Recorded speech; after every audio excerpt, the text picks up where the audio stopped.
Selamat datang di Ruang Gagasan Podcast. Teman baca RWC manapun berada, semoga dalam keadaan baik dan sehat ya. Sudah hadir bersama kita seorang peneliti, penulis, aktivis perempuan gitu, Mbak Laila. Selamat datang Mbak Laila. Halo Manda, hai semuanya. Mbak Laila gimana kabarnya? Alhamdulillah baik. Iya, habis mengalami banyak kesibukan kayaknya di Malang ini ya. Iya, begitulah kira-kira. Bisa dilihat dari suaranya ya. Iya, Mbak Laila, terima kasih banyak ya sudah mau menyempatkan waktunya untuk mengisi dan menyapa teman-teman di rumah gini. Mbak Laila, kita mau membahas hal-hal yang kayaknya ini lagi sering dibahas juga di RBC. Kita beberapa kali mengadakan kelasnya juga soal perempuan dan kemampuan menulisnya gitu. Gitu, Mbak. Kalau Mbak Laila sendiri kan memang secara profil memang sering sekali ya dari jauh lebih mudah dari sekarang juga sudah sering menulis gitu kan. Nah kalau Mbak Laila bisa cerita ini, pertama kali Mbak Laila merasa tulisan itu cukup powerful dan bisa menjadi wadah gitu buat tempat buat kita sendiri tuh kapan Mbak? Sebenarnya itu diawali dari apa ya, pengalaman yang cukup lucu ya gitu. Jadi aku tuh mulai menulis tuh sebenarnya dari SD gitu. Dan aku tuh mengalami banyak sekali cerita-cerita yang lucu gitu. Jadi waktu itu tuh aku sempat ngelis beberapa pengalaman konyol lah ya, Manda gitu, yang pernah aku alamin gitu ketika kecil. Misalnya aku tuh pernah dikejar kambing, terus aku tuh pernah digigit tikus, terus aku tuh pernah kejatuhan cicak. Ya pokoknya macam-macam lah hal-hal konyol kayak gitu. Dan aku merasa bahwa gimana ya cara ngekspresiin ekspresiin pengalaman aku gitu. Jadi aku pengen pengalaman itu tuh nggak hilang gitu loh dalam ingatan aku, karena ya menurut aku itu cukup lucu lah gitu untuk diingat gitu. Nah akhirnya waktu itu aku nyoba nulis nulis cerita pengalaman gitu ya. Dan pertama kali itu aku coba kirimkan ke Bobo. Nah dan waktu itu alhamdulillah dimuat kayak gitu. Dan aku merasa, oh ternyata pas aku dimuat itu ada kayak beberapa anak seumuran aku tuh yang mencoba untuk apa ya, menghubungi lah waktu itu, ngirim email ya atau Facebook kayak gitu, Kak aku baca pengalaman kamu di majalah Bobo dan itu lucu banget gitu. Nah jadi kayak aku merasa, oh dari tulisan itu ternyata kita bisa ya dikenal gitu sama orang lain.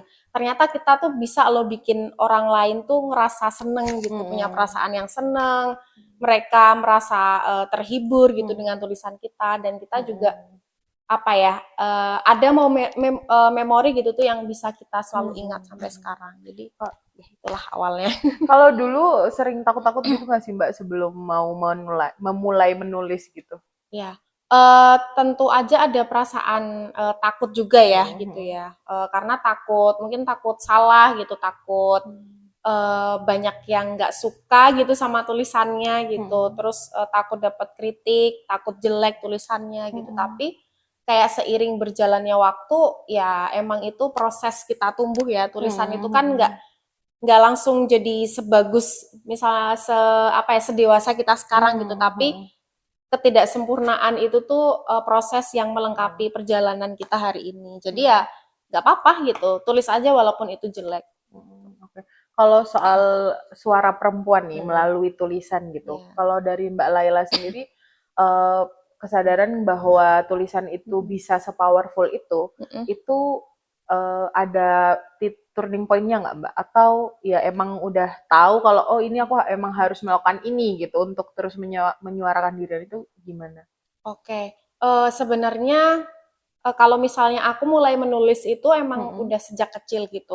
Tapi turning point sadar gitu kalau misalnya menulis itu sangat penting gitu untuk perempuan itu, ketika aku pernah meneliti gitu ya di Banjar gitu. Ketika aku ketemu perempuan muda gitu yang dia mengalami nikah dini ya, perkawinan anak lah seperti itu gitu.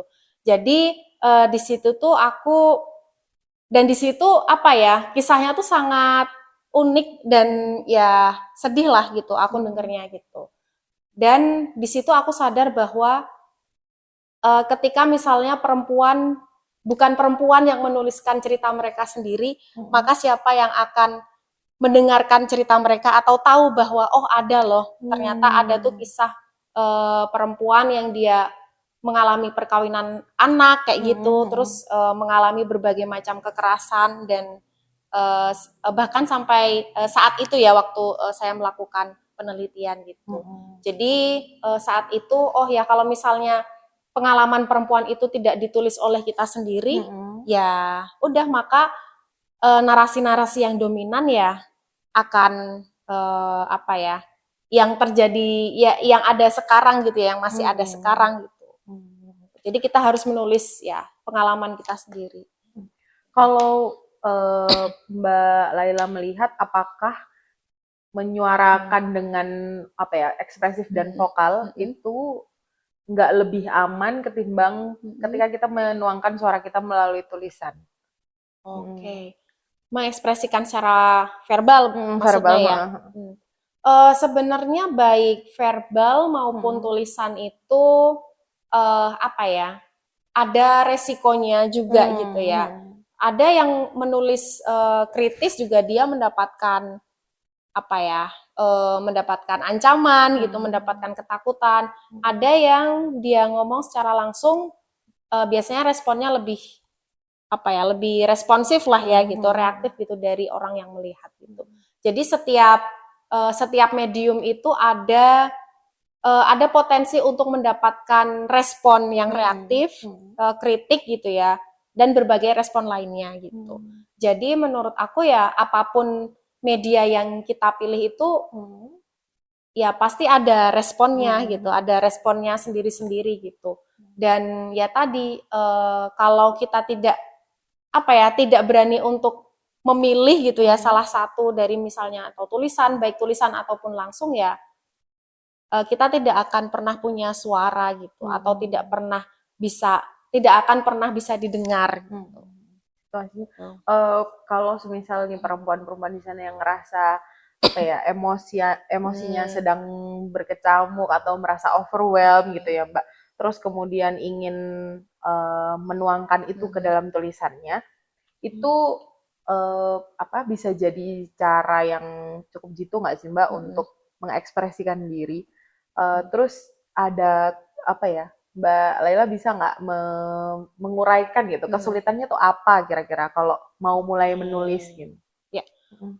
Kalau misalnya bisa sih ya, sangat bisa gitu ya, nulis tuh dari perasaan yang kita punya, even kalau misalnya itu perasaannya negatif ya, kayak overwhelm, kecewa, sedih, itu bisa banget karena menulis itu justru membantu menjernihkan pikiran ya, karena kita berusaha untuk mengidentifikasi masalah yang kita hadapi gitu. Sebenarnya apa sih yang jadi kekhawatiran kita itu ketika kita nulis tuh kita coba mengurai benangnya gitu dan mencoba untuk mencari solusinya. Bisa juga itu jadi media untuk healing juga kayak gitu, menulis itu. Healing yang positif ya. Jadi bukan dengan kekerasan atau misalnya dengan apa gitu, tapi dengan tulisan itu lebih positif. Dan cara memulainya ya dimulai dari kesulitan ya tadi ya, kesulitan memulai ya. Sebenarnya kalau kesulitan memulai itu mungkin dari ketakutan, kekhawatiran kita sebenarnya. Karena ide itu bisa didapat dari mana aja. Dari apa yang kita lihat, dari pengalaman kita, dari isu yang ada sekarang itu semuanya tuh bisa kita komentarin lah, bisa kita tulis. Tapi tantangan terbesar itu adalah ketakutan kita, ini nanti tulisan akan direspon seperti apa ya? Apakah akan ada penilaian jelek, ataukah akan mereka berpikir atau akan mendatangkan kritik kayak gitu. Jadi itu sebenarnya tantangannya di negative thinking kita itu tadi gitu. Ngobrolin soal tantangan yang itu tadi Mbak, kalau semisal kita nih punya unek-unek gitu ya, terus pengen dituangkan tapi takut disalahpahami nih. Nah itu langkah pertama yang paling realistis untuk menghadapi itu supaya jadi tulisannya. Oke. Jadi sebenarnya first of all gitu ya yang harus kita pahami adalah kita kan nggak pernah bisa ngontrol pikiran orang lain ya gitu. Karena orang lain sangat mungkin salah paham dengan apa yang kita tulis. Karena kita tidak berhadapan secara langsung. Mereka membaca tulisan kita, nggak ketemu kita secara langsung, nggak mengenal diri kita secara personal, nggak deket sama kita. Jadi itu sangat mungkin ada misinterpretasi gitu ya. Jadi itu yang harus dipahami pertama. Dan itu tuh nggak apa-apa gitu. Itu suatu proses yang nggak apa-apa. Nah justru ketika misalnya ada kesalahan, salah paham kayak gitu, justru kita bisa belajar gitu untuk, oh berarti nanti saya bisa belajar menulis lebih, misalnya lebih artikulatif lagi gitu, dengan misalnya bahasa yang lebih mudah dipahami oleh mereka, memberikan contoh-contoh yang bisa dilihat dan relate dengan mereka gitu. Atau yang kedua juga bisa jadi sumber untuk mendatangkan untuk menciptakan dialog gitu di sosial media atau di ruang publik gitu. Jadi itu juga bisa jadi ruang dialog yang menurut aku itu juga bagus juga gitu. Untuk ruang dialog ini bukan mencari yang salah atau benar, tapi kita lihat dari perspektif yang lebih luas gitu. Dan kita sangat menerima masukan itu. Justru itu bisa jadi potensi tempat kita tumbuh dan ya mendatangkan lebih banyak respect lah ketika kita berani untuk menerima kritik dan membuka dialog gitu. Itu juga jadi salah satu step supaya bisa mengevaluasi balik tulisan gitu. Betul. Ya Mbak. Karena nggak ada tulisan yang tiba-tiba langsung sempurna. Iya, betul. Jadi sebaiknya memang dimulai aja dulu. Iya, dimulai aja dulu.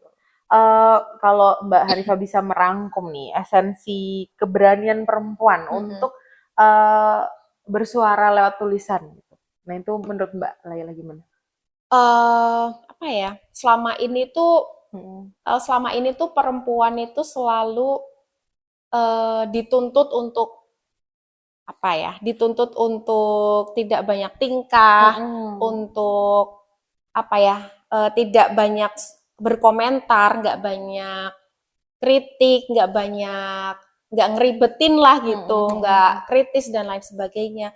Nah, aku rasa tulisan itu jadi salah satu ruang ya buat kita untuk melawan status quo itulah gitu, melawan pemikiran-pemikiran seperti itu gitu. Jadi itu yang harus kita lakuin sebenarnya gitu, bahwa tulisan itu jadi media kita untuk mengekspresikan apa yang menjadi pemikiran kita gitu. Jadi ketika kita nulis itu kan atas nama kita sendiri gitu, bukan atas nama orang lain. Yang itu artinya ya kita punya agensi gitu, kita punya opini sendiri, kita tidak disetir gitu ya sama orang lain gitu. Jadi menurut aku keberanian untuk menulis itu untuk menunjukkan bahwa saya punya suara sendiri, saya punya suara yang unik, yang otentik, yang orang lain tuh nggak bisa gitu bersuara seperti ini. Oke, baiklah. Terakhir nih Mbak, tips buat teman-teman audiens kita gitu ya, untuk yang mau memulai menulis gitu, udah mulai menemukan keberanian untuk mengekspresikan dirinya sendiri sebagai perempuan, dan mungkin buat yang lain juga gitu, boleh.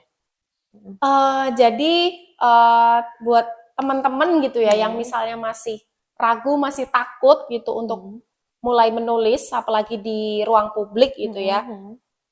Ya udah coba tulis aja dulu gitu. Jadi tulis dimulai dari jangan nggak usah muluk-muluk dari yang topiknya sulit gitu ya, yang kompleks gitu. Karena mungkin kita berpikir ini biar keren gitu aku nulis tentang ini, topiknya ini gitu. Tapi tulis dari hal-hal yang paling kita kuasai atau paling deket sama kita gitu. Misalnya hal-hal yang kita temui sehari-hari gitu ya, dengan bahasa yang ya udah bahasa kita aja, kita nggak usah pakai bahasa yang tinggi-tinggi gitu ya, cukup dengan bahasa kita sendiri. Karena aku yakin bahwa setiap tulisan tuh akan punya audiens dan akan punya rumahnya sendiri-sendiri gitu.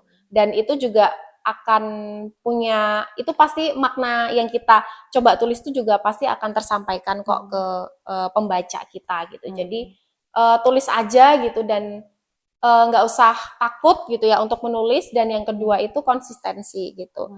Jadi terus tulis gitu, jangan hanya coba 1-2 kali gitu, tapi terus tulis, karena dari tulisan itu tuh jadi track record kita sebenarnya gitu ya, untuk menunjukkan kita tuh sudah tumbuh sejauh mana ya, udah tumbuh tuh sejauh mana, dan apa ya, orang-orang tuh juga jadi punya, kita juga jadi punya portofolio gitu, untuk ternyata untuk menunjukkan portofolio kefokusan kita gitu. Dan aku rasa itu juga penting sih, misalnya untuk profesionalitas, untuk dunia profesional ya ke depannya gitu.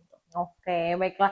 Itu uh, kesimpulan terakhir dari Mbak Laila untuk teman-teman yang mau mencoba menulis dan memulai nih mengumpulkan keberaniannya supaya bisa dituangkan di medium-medium baik verbal maupun tulisan gitu.